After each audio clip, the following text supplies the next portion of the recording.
We asked you what system we should build next in our studio, and you guys chose an Intel 12th Gen to replace our current test system. So that's what we're going to be doing, and we've been out shopping and we've managed to find a board. Now this is a Gigabyte 12th Gen Intel motherboard, and today we thought we'd talk about it because it's pretty awesome.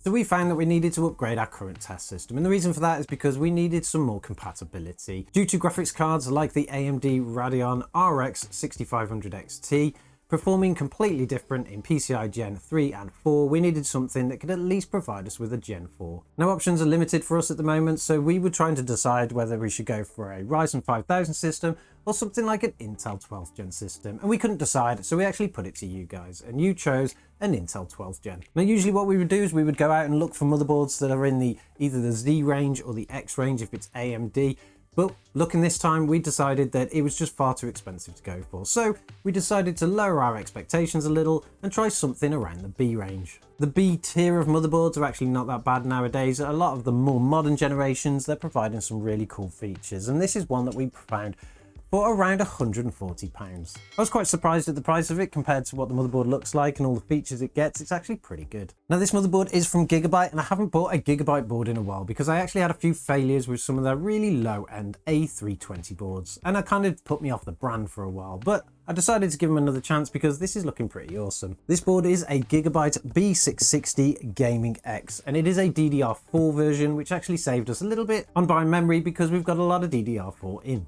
I'm actually pretty impressed on the features on this motherboard, but we'll take a look and show you what's in here. Cracking the box open, there's nothing actually special about it. We've got the motherboard in the top here. We'll take that out. Underneath the motherboard, we've got the cardboard layout, and then underneath that, we have some extra pieces.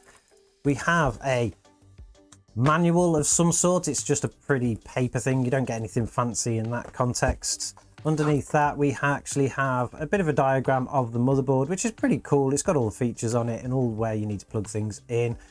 It's quite good to see a brand actually making savings from them silly books that we don't really use or keep. And then we have something around the warranty. In terms of accessories, we've got SATA cables, which we're probably not going to be using. And then we have 3 of these little bags which contain M.2 screws. That's quite interesting because we've got 3 of them, and 3 means that we're going to have something special. Now if we just take the motherboard out of the bag, we'll take a look at some of the features that it has.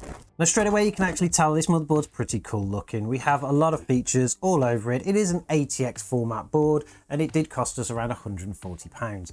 I'm not exactly sure if that's actually the deal of the century for a B660, but it was one of the cheapest we could find. We have a bit of a tour around the board. We've obviously got these great big VRM heat sinks at the top. They're quite heavy. There's a lot of weight into this actually. Then we also have the nice heatsink over the top of the chipset just down below here. And we have a third heatsink which goes across one of the M.2 drives here. Front and center, we have our socket in the middle here, which is an LGA 1700 socket. And this board supports both 12th gen and 13th gen Intels. We have 4 DDR4 slots here, so it will run dual channel memory. And then at the bottom of the board, we've got our PCIe slots here. Moving down from the top, we have a PCIe 16 times slot, which is what you'll want to plug your graphics card into. And then we have 2 PCIe slots at the bottom. Now these are times 16 length slots, but they're actually only PCI 1. We've got our M.2 drive at the top here, and then we have 2 extra M.2 slots here and here. Now the top drive is a PCI Gen 4, as well as the top drive on the bottom. That's also a PCIe Gen 4 slot too. The one underneath it though is only a PCI Gen 3. So that's worth making note of if you want to run drives in all of these. When it comes to connectors, we have an 8 times EPS slot at the top here, which is for your CPU. A 24 pin slot here, which is actually quite near the top of the motherboard. Usually they're a little bit further down, but on this one it's quite high up. We have a USB 3 slot. We also have a USB-C slot. At the bottom, we've got our front panel slot here, USB 2s, a COM port, and an audio slot there. In terms of headers, at the top here, we have a CPU header and also a CPU optional header. So you've got 2 there for your CPU coolers if you've got 2 fans or something like that. We also have 1, 2, 3, 4 chassis fan headers, and there is one actually missing from in here. Usually you have one in the middle of the board here for your rear fan, but this board doesn't actually come with one. So we have 4 chassis fans altogether and 2 CPU fans.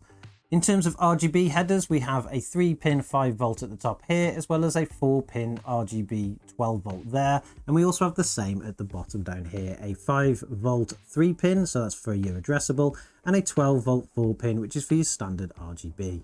Being a DDR4 board, this means that you are limited to DDR4 memory. You're not going to be able to stick DDR5 in here. And if you actually look at the support that this board's got, you can have up to 4 sticks of DDR4 up to 4400 MHz.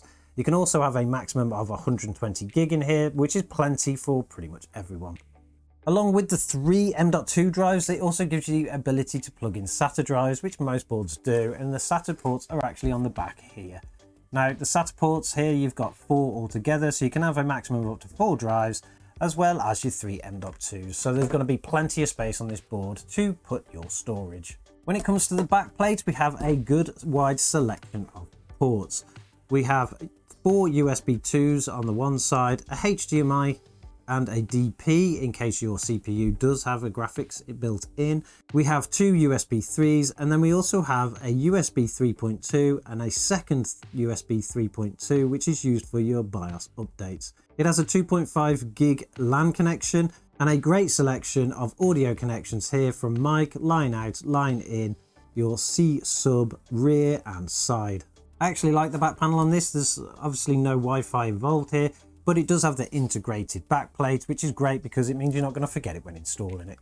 Now, I was really surprised at how much you got packed into this motherboard. The only thing I really suggest that is missing so far is additional kind of heat sinks over these M.2 drives. It would have been nice to see a plate in there, and it would have really made it look extremely premium. Saying that though, the heat sinking on this is in this fantastic grey colour, which is going to look awesome in your case. There's not too much bling on here, so it's going to look pretty plain. So for anybody that wants to build a system that isn't actually RGB, but has a little bit of a flavour of texture in it, this board's going to be perfect for that. I'm really looking forward to building into this motherboard. We don't actually have a CPU yet, or should I say we do have a CPU. We actually bought a temporary one because we can't actually decide what we're going to have in here yet. We're probably going to get that in the new year. But to get it running, we've picked up an i3 12100 CPU. Now, I've been looking forward to that CPU for a while because it's supposed to be an awesome budget gaming CPU. And I really want to test that one out. So we're going to install that one in this first. We have ordered our new M.2 drives for this, so we're not going to use the old ones. We're going to fully load this system up so that we've got all the games that we need to do our testing with.